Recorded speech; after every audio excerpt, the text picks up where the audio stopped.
Hi there, my name is Ron Parrish and I'm in Indonesia on the island of Bali at a place called Candi Kuning Resort. It's up in the mountains of central Bali.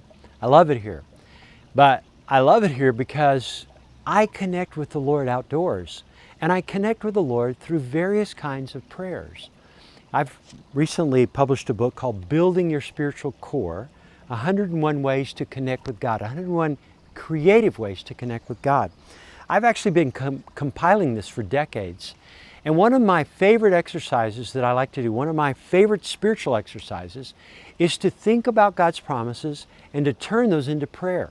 Now, you know about them. You've read them in the Bible. You know that God shall supply all of our needs according to His riches and glory. You know that He is with us even to the ends of the earth. You know that He's promised that as we abide in Him and His Word abides in us, that we can ask what we will and we will have it.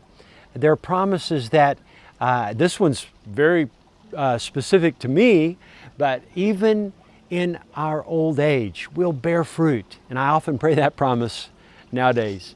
There are many beautiful promises in God's Word.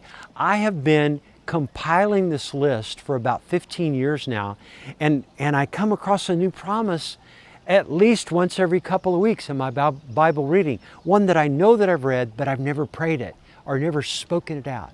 And so what I've found is such faith when I declare His promises. One that happened recently, just recently, as many times as I've quoted the 23rd Psalm, I began to quote it, and I realized that there's a promise there that He will lead me in paths of righteousness for His name's sake.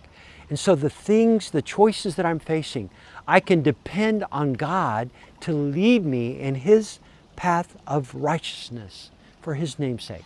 And so I want to encourage you today, take the promises that you already know. Read the Bible with the lens of what are the things that He's promising me here. More importantly, personalize those promises. Say they're for you. And then speak them out in an attitude of praise, declaration, and faith. You don't do this silently. You got to open your mouth and speak it out. God, You will supply all of my needs according to Your riches and glory. God, You are with me.